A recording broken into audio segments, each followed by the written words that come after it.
함께 사도신경하심으로 우리의 신앙을 고백하겠습니다. 전능하사 천지를 만드신 하나님 아버지를 내가 믿사오며 그 외아들 우리 주 예수 그리스도를 믿사오니 이는 성령으로 잉태하사 동정녀 마리아에게 나시고 본디오 빌라도에게 고난을 받아 십자가에 못 박혀 죽으시고 장사한 지 사흘 만에 죽은 자 가운데서 다시 살아나시며 하늘을 오르사 전능하신 하나님 우편에 앉아 계시다가 저리로서 산 자와 죽은 자를 심판하러 오시리라. 성령을 믿사오며 거룩한 공회와 성도가 서로 교통하는 것과 죄를 사하여 주시는 것과 몸이 다시 사는 것과 영원히 사는 것을 믿사옵나이다. 아멘. 아멘. 우리 찬송가 273장 함께 찬양하겠습니다.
우리에게 주시는 하나님의 말씀 로마서 1장 18절부터 32절입니다. 로마서 1장 18절부터 32절 말씀, 신약성경 239쪽입니다.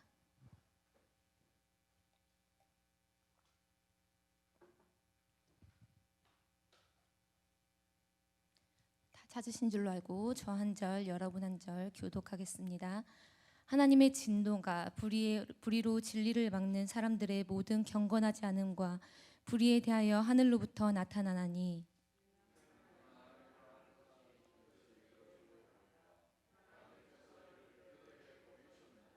창세로부터 그의 보이지 아니하는 것들 곧 그의 영원하신 능력과 신성이 그가 만드신 만물에 분명히 보여 알려졌나니, 그러므로 그들이 핑계하지 못할지니라.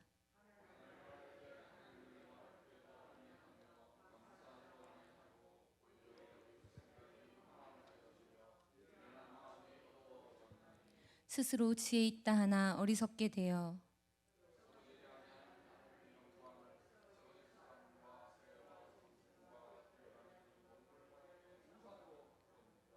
그러므로 하나님께서 그들을 마음의 정욕대로 더러움에 내버려 두사 그들의 몸을 서로 욕되게 하게 하셨으니,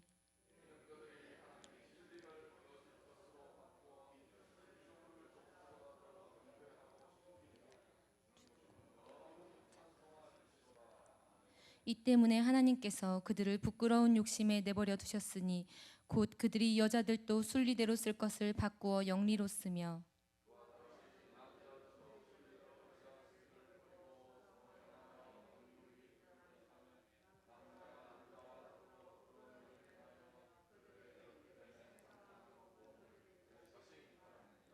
또한 그들이 마음에 하나님 두기를 싫어하매 하나님께서 그들을 그 상실한 마음대로 내버려 두사 합당하지 못한 일을 하게 하셨으니,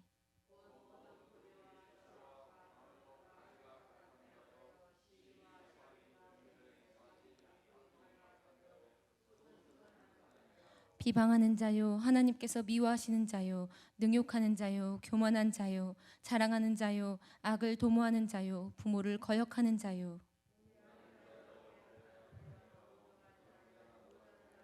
함께 읽습니다. 그들이 이 같은 일을 행하는 자는 사형에 해당한다고 하나님께서 정하심을 알고도 자기들만 행할 뿐 아니라 또한 그런 일을 행하는 자들을 옳다 하느니라. 아멘. 아멘. 사랑하는 성도 여러분, 우리가 언젠가 우리의 오이코스나 우리 자신에게 반드시 점검해야 될 게 있다 한다면 그게 무엇일까요? 무엇이겠습니까? 그것은 우리가 죽음 이후에 맞이하게 될 하나님의 심판, 그 후에 가게 될 천국과 지옥에 대한 분명한 진리일 것입니다. 결국 모든 사람은 하나님의 구원과 심판에 서게 된다는 사실을 반드시 전해야 되고 우리 자신도 확인해야 되는 것이죠. 앞서서 어제 유대인이며 이방인, 그리고 오늘날에는 잠실에 사는 사람이든 저처럼 안양에 사는 사람이든 간에 그리스도를 믿음으로 의롭다 함을 얻으면 구원을 얻고, 그렇지 않으면 누구라도 심판에 이른다고 했습니다. 이 진리 앞에서는 누구라도, 어느 누구라도 예외가 없다고 하는 것이죠. 그런 맥락으로 오늘 본문 18절부터 보니 누구 하나 빠짐없이 하나님 앞에서 가능성이 없는 우리의 모습을 들춰내고 있습니다. 성경에서 하나님의 진노를 말할 때는 어떻게 표현합니까? 타는 풀무불을 표현하죠. 또 진노의 포도즙 틀에 비유합니다. 또 세례 요한은 도끼가 나무 뿌리에 놓여 있다고 말하고, 또 손에 키를 들고 알곡은 곳간에 가라지는 태우는 불에 던진다고 말하고 있습니다. 여러분, 이런 심판의 말씀을 들으면 어떻습니까? 우리는 믿음으로 다 구원을 받았으니까, 나랑은 상관없으니까 나는 듣지 않아도 됩니다. 여러분, 이렇게 반응하시나요? 그런데 사랑하는 성도 여러분, 우리가 은혜가 되려면 우리의 상태를 분명히 알 때 은혜가 은혜라는 것을 기억하시기 바랍니다. 구원을 받았는데 어느 순간 내가 하나님을 묵상할 때 기쁘지 않고 보혈을 묵상하는데 어느 순간 내 마음속에 눈물이 말라버렸다면 오늘 다시 한번 우리의 이 시작을, 우리의 그 구원의 시작을 다시 한번 되돌아보기 원합니다. 많은 분들이 하나님의 그 심판에 대해서 말씀이 전해지면 두려워하고, 그래서 하나님은 왜 이렇게 심판을 많이 말씀하시는지 불평하는 사람들도 있습니다. 그런데 우리가 그런 심판받을 상태에 있을 때에, 그때에 주의 보혈의 은혜가 임했고 그렇게 가능성이 없을 때에 주님이 찾아오신 것을 믿으시기 바랍니다. 오늘 로마서의 말씀이 마치 우리가 치료에도 골든타임이라는 게 있잖아요. 그것처럼 저와 우리 사랑하는 성도님들의 그 마른 심장에 반응하게 하시는 하나님의 그 골든타임, 그 말씀인 것을 알고 우리가 이 말씀이 아프지만 과감히 상처를 내보이고 말씀을 받으시는 은혜가 있기를 축원합니다. 우리 18절의 말씀을 다시 한번 보겠습니다. 우리 같이 읽어볼까요? 시작. 하나님의 진노가 불의로 진리를 막는 사람들의 모든 경건하지 않음과 불의에 대하여 하늘로부터 나타나나니. 아멘. 바울은 인간이 하나님께 진노를 받게 된 가장 큰 죄목이 있는데, 그것이 경건치 않음과 불의에 대해서 하나님의 진노가 나타난다고 이야기하고 있습니다. 우리가 경건하지 않다라는 것은 무엇입니까? 그것은 거룩하지 않다는 거예요. 즉 하나님께 속해 있지 않다는 것을 의미합니다. 왜냐하면 성경에서 말하는 거룩, 경건에 대해서는 하나님께 속했느냐 속하지 않았느냐로 구분이 되기 때문입니다. 그렇기 때문에 우리가 경건하다 하려면 어떻게 해야 됩니까? 하나님이 어떤 분이신지 알고 하나님과 친밀한 관계에 있는 상태에서 하나님을 나의 창조주로, 나의 주님으로 인정할 때 경건하다라고 할 수 있는 거죠. 우리가 우리 자신만 놓고 생각해 봅시다. 그러면 내가 내 주변에 나와 상관없는 사람이 무엇을 먹든지 어떤 말을 하든지 어떤 행동을 하든지 나와 상관이 없으면 그게 나에게 영향이 있을까요? 없겠죠. 그것처럼 우리와 하나님과의 관계에서도 경건과 그 의도 마찬가지라는 것입니다. 하나님께 인정받고 하나님과의 관계를 중요하게 생각하기 때문에 내가 사람들에게는 비록 인정받지 못하는 불의한 존재가 된다 할지라도 하나님이 원하시는 곳에 가고 하나님께서 기뻐하시는 것을 붙잡는 것, 그것이 하나님과의 관계성 가운데 움직이는 것을 의롭다, 경건하다라고 말하는 것입니다. 그런데 오늘 하나님의 진노가 어디에 임한다고 했습니까? 경건하지 않은 것과 불의에 대해서 하나님의 진노가 지금 임한다고 했습니다. 즉 하나님께 속하지 않은 사람들, 하나님과는 관계가 없는 사람들에게 이 하나님의 진노가 임한다고 하는 거예요.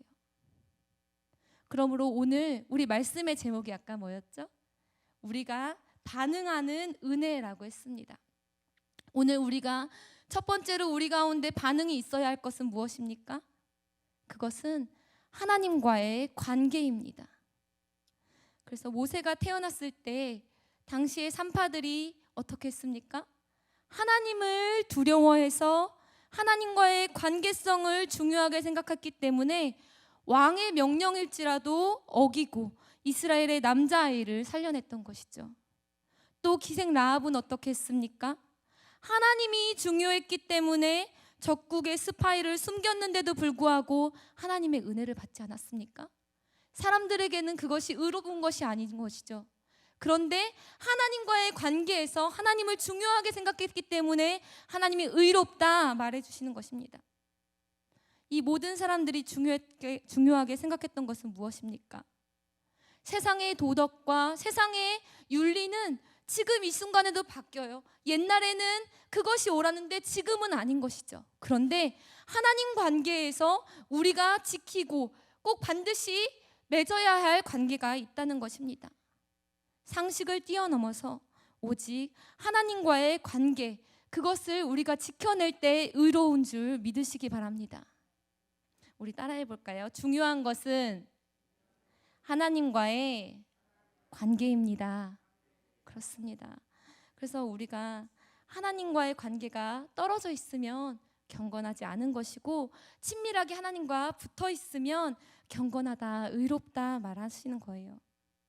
우리에게 다른 어떤 것이 필요한 것이 아니고, 다른 어떤 기준이나 다른 어떠한 복이 필요한 것이 아니고, 하나님 자체가, 하나님이 우리에게 필요하다는 것입니다. 우리가 의로우라면 하나님이 필요한 것입니다. 제가 관계성 하면 생각나는 게 있는데, 제가 어릴 때 친구네 집에 놀러 간 적이 있거든요.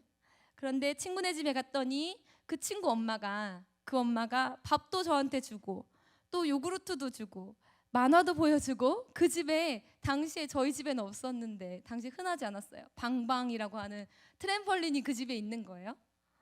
그래서 그것도 태워주시는 거예요. 그 집에 갔더니 다 되는 거예요. 그래서 제가 그날 그 친구 엄마한테 우리 집에 전화 좀 넣어달라고 했습니다. 전화 좀 넣어달라고 해서 저 자고 간다고 그 친구 엄마한테 대신 말해달라고 했습니다. 이렇게 제가 저희 부모님한테 통보하고 초저녁부터 자는 척을 했거든요. 그런데 저녁에 저희 엄마 아빠가 저를 데리러 오셨어요. 그리고 그 친구 엄마 아빠한테 공손하게 인사하시고 집에 저를 데려가서 무슨 일이 있었을까요? 그날 회초리로 열대를 맞은 것이죠.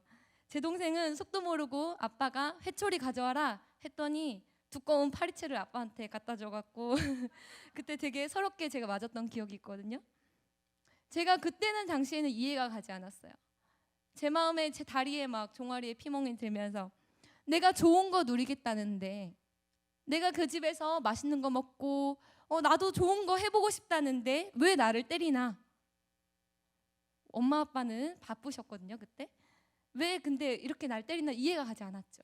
그런데 지금 와서 돌아보니 그것이 하나님과의 관계에서 풀려지는 것이 있더라는 겁니다. 제 마음속에 들여다봤더니 우리 엄마 아빠 그리고 우리 가족에 대한 소중함보다 그 집 아줌마 아저씨가 주는 것이, 공급해 주는 것이 더 좋은 거예요. 잘해주는 그 집이 좋았던 겁니다. 그거를 부모님이 속상하게 여기시는 것이죠. 그런데 사랑하는 우리 성도 여러분, 이것이 우리의 본성 아니겠습니까? 내 기쁨을 채워주는 대상이 있으면 언제든지 우리 하나님 아버지의 자리를 대신해버리는 존재가, 대체해버리는 존재가 바로 우리라는 것입니다. 이렇게 하나님을 인정하지 않고 아버지로, 하나님을 나의 주님으로, 주인으로 인정하지 않고 내 뜻대로 사는 사람에게 하나님의 심판이 어떻게 임합니까? 우리 앞에서 18절부터 23절까지는 하나님의 진노에 대해서, 또 뒤에 24절부터 32절까지는 우리의 죄에 대한 하나님의 그 심판에 대해서 다루고 있는데, 24절과 26절, 28절을 보니 하나님께서 그들을 상실한 마음대로 내버려 두신다라고 했습니다. 하나님의 진노가 때리고 벌하는 것을 넘어서 그들의 마음의 욕심대로, 그들 마음의 정욕을 품는 대로 내버려 두신다는 겁니다. 왜 하나님이 이렇게까지 하십니까? 우리 28절의 말씀을 같이 읽습니다. 시작. 또한 그들이 마음에 하나님 두기를 싫어하매 하나님께서 그들을 그 상실한 마음대로 내버려 두사 합당하지 못한 일을 하게 하셨으니. 아멘. 하나님께서 내버려 두실 수밖에 없는 이유는 그들 마음에 하나님 두기를 싫어하기 때문입니다. 이것이 오늘 우리에게 두 번째로 반응이 있어야 하고 점검해야 할 부분인 것이죠. 바로 내 마음에 무엇을 담아놓냐는 것입니다. 우리 따라해 볼까요? 내 마음에 무엇이 담겨 있나? 그렇습니다. 복음서에서는 자신이 낳고 키우고 양육한 그 아버지와의 관계를 포기하고, 당시 아버지에게 유산을 미리 달라 하면은 마치 지금 우리로 따지면 살아있는 아버지 눈에 흙을 집어넣는 거나 마찬가지인 거예요. 그것처럼 관계를 포기하고 돈만 달라고 하는 패역한 자식의 모습이 나옵니다. 결국 그 탕자는 어떻게 됩니까? 아버지를 벗어나서 스스로 살아가다가 재산을 탕진하고 나중에는 돼지나 먹어야 되는 그 쥐염 열매를 먹는 그런 신세로 전락하고 나서야 하나님의 은혜를 기억하는 것입니다. 이것처럼 하나님이 내버려 두신다 하는 건 공급이 차단된다는 걸 말하는 거예요. 마치 여러분 풀이 흙에서 뽑혀지는 것처럼 그 당시에는 살아있는 것처럼 보이지만 물고기가 물 밖에서 나오면 당시에는 살아있지만 점점 죽어가는 것처럼 하나님을 떠나서 살 수 없는 인간이 내 멋대로 살겠다고 선언하면 하나님의 내버려 두심이라는 무서운 형벌이 우리에게 주어지는 것입니다. 왜 이렇게 된다고 했습니까? 우리가 마음에 하나님 두기를 싫어하기 때문입니다. 오늘 우리는 이 사실을 인정해야 되는 것이죠.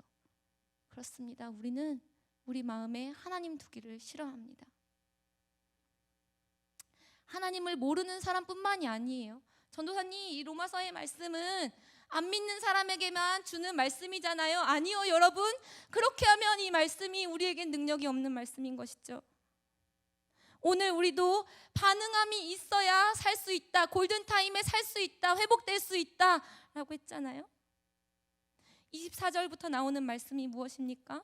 우상을 섬기고 하나님이 원하시는 사랑이 아니라 욕심이 가득한 잘못된 사랑으로 동성을 탐하고 음란을 일삼고 모든 불의와 추악한 행동과 남의 것을 탐내고 시기하고 죽이고 싸우고 사기치고 뒷담화하고 불순종하고 사람 간에 신의도 없고 불쌍히 생각하는 마음도 없고 피도 눈물도 없이 무정한 우리 이렇게 셀 수도 없는 이 모든 악들이 이 중에 저로부터 시작해서 지금 여기 있는 우리들에게 하나라도 우리가 해당하지 않는 것이 없는 것이죠. 너무 슬프게도 말입니다. 우리가 우리 마음의 상태를 알고 싶으면 여러분 지금 나 빼고 모든 사람들이 지금 다 안 보이는 거예요. 하나님이 나에게 도깨비 감투를 지금 허락해 주신다고 생각해 보세요. 그러면 우리의 마음이 지금 무엇이 있는지 알 수 있는 것이죠. 세상 사람들이 다 모르고 하나님도 눈 감아주시고 내가 뭔가를 할 수 있다면 여러분 지금 무엇을 하시겠습니까? 어떤 사람은 돈을 얻는 데 쓸 것입니다.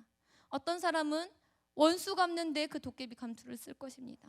어떤 사람은 성적인 욕망을 채우는 데 사용하고 싶은 마음이 있을 것입니다. 우리 마음 가운데 있는 그것이 바로 우리의 본심이라는 것을 아셔야 합니다. 알아야 회복이 있는 것입니다.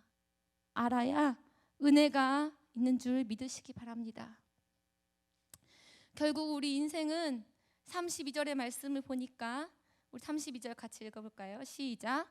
그들이 이 같은 일을 행하는 자는 사형에 해당한다고 하나님께서 정하심을 알고도 자기들만 행할 뿐 아니라 또한 그런 일을 행하는 자들을 옳다 하느니라.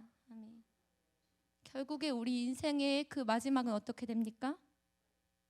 나뿐만이 아니라 다른 사람까지도 죄에 끌어들이는 것이죠. 합리화합니다. 심지어 부추깁니다. 그런데 사랑하는 우리 주님 기쁨의 교회 가족 여러분, 기준을 낮추지 맙시다. 우리의 악함이 너무 악에 치달아서 근데 뭐 하나님 그런데 뭐요? 이렇게 하는 뻔뻔해지는 데까지 가면 소망이 없는 것입니다. 치료할 수 있는 약이 없는 것입니다. 어제 제가 이 말씀을 준비하면서 너무너무 속이 상했어요. 요즘에 길가에 장미꽃이 너무 예쁘게 펴 있잖아요. 그런데 그 장미를 보는데 마치 피 같은 거예요. 예수님 막 보혈을 저렇게 흘리셨겠구나 머리로는 생각이 들었어요. 그런데 이 로마서의 말씀을 준비하면서 이렇게 하면 나쁘지 막 하면서 하는데 이게 저한테는 와닿지가 않는 거예요. 저한테는 이 말씀이 아프지가 않은 거예요. 말씀을 준비하는데 말씀에 내가 찔려서 아프지가 않아서 다 내 비참한 상태를 말하는 건데, 나는 그리스도와 상관없이 살고 있는데도 주님 없이도 지금도 나는 너무 잘 살고 있어서 너무 두려운 마음이 들었습니다. 사랑하는 우리 가족 여러분, 우리가 우스갯소리로 그 끓는 물 속의 개구리 이야기 아시죠? 처음에 개구리를 바로 끓는 물 안에 집어넣으면 어떻게 된다고 합니까? 깜짝 놀라서 튀어오른다고 하잖아요. 그런데 개구리를 따뜻한 물에 넣으면 아 좋다 이러고 있다가 자기가 죽는 줄도 모르고 그렇게 서서히 죽는다는 거예요. 이것처럼 오늘 이 말씀이 처음 복음을 듣는 사람에게만 중요한 말씀이 아니라 이미 복음을 얻은 우리에게 더 필요하다는 것을 믿으시기 바랍니다. 어느새 내 마음이 하나님을 사랑하다가 잠깐 그 영적인 즐거움을 떠나서 육신의 즐거움을 쫓아서 가족에게 눈 돌리고 내 취미 생활에 눈 돌리고 내가 즐거워하는 놀이에 눈 돌리고 먹는 것에 눈 돌리고 유흥에 눈 돌리고 잠깐씩 눈 돌리는 거예요. 잠깐씩 마음을 잠깐씩 주는 거죠. 이게 나쁜 것은 아닙니다. 처음에는 악의 없이 시작하고 하나님이 주신 것들이니까 이 모든 것이 기쁨을 누리다가 어느 순간 교묘하게 내 옛사람이 욕심을 부리고 나를 속이는 것입니다. 우리는 날마다 인정해야 돼요. 우리는 날마다 우리의 옛사람이 나를 교묘하게 속이고 언제든지 나를 넘어뜨릴 수 있다는 것을 인정해야 되는 것입니다. 그 모든 것을 주신 하나님보다도 그 즐거움이 하나님보다 더 좋은 것입니다. 그러다 이제는 내 마음 가운데 하나님을 잃어버렸다 하는 감각도 없이 무뎌지지는 않았는지, 어느새 나도 개구리처럼 죄로 물드는 심각한 변화가 내 마음 가운데 일어나고 있는데 아 좋다, 좋은 게 좋은 거야 하면서 죽어가고 있지는 않은지 오늘 우리 마음 가운데 반응이 있고 점검이 되기 바랍니다. 그리고 이제는 이 찔림에 반응하는, 살아있는 사람은 찌르면 아파야 되는 거예요. 반응하는 은혜가 저와 여러분에게 있기를 간절히 축원합니다. 아멘. 사랑하는 우리 성도 여러분, 우리 같이 기도할까요? 기도하실 때 우리 이렇게 기도했으면 좋겠어요. 오늘 우리에게 이 말씀이 임해지는 것이 은혜입니다. 오늘 이 말씀이 우리가 들리는 것이 은혜입니다. 하나님의 사랑은 우리가 이렇게 해서라도 돌아오기를 원하십니다. 오늘 이 새벽에 우리의 상태를 다시금 점검하기 원합니다. 나와 하나님과의 관계는 건강한지, 내가 매사에 하나님을 나의 아버지로 인정하고 살고 있는지, 그래서 내 주변에 내 가족들에게, 내 이웃들에게 하나님의 자녀로서 보여주며 살고 있는지, 그리고 내 마음 가운데는 무엇이 담겼는지, 어떤 것이 내 마음을 빼앗고 얽매여서 하나님보다 사랑하게 되었는지, 그것이 욕심인지 명예인지 나의 건강인지 즐거움과 사람 간의 관계인지 오늘 점검하고 하나님 앞에 진실로 자복하는 기도로 나아가길 원합니다. 우리 같이 주여 한번 부르짖고 그렇게 기도하겠습니다. 기도합니다. 주여.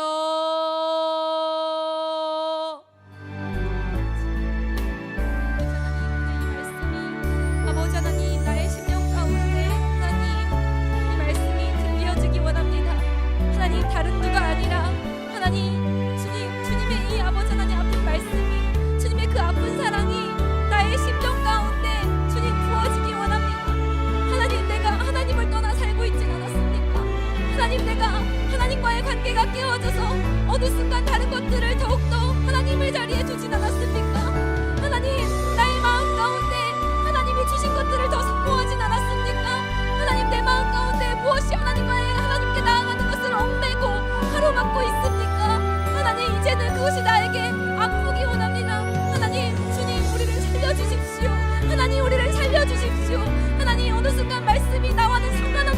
아니라 하나님 이제 나의 심령이 다시금 아버지 하나님 아파도 주님 앞에 통회하고 자복할 수 있는 은혜를 주여 더하시고 인도하여 주시옵소서. 그리하여서 하나님 이제 다시금 주님으로 인하여서 만족하고 주님으로 인하여서 기쁘고 하나님 주의 보혈에 아버지 하나님 눈물을 흘릴 수 있는 그러한 은혜가 우리 가운데 있게 하여 주시옵소서. 하나님 우리들의 심령을 다시금 새롭게 하여 주시옵소서. 주님 우리를 불러 주시옵소서. 말씀하여 주시옵소서.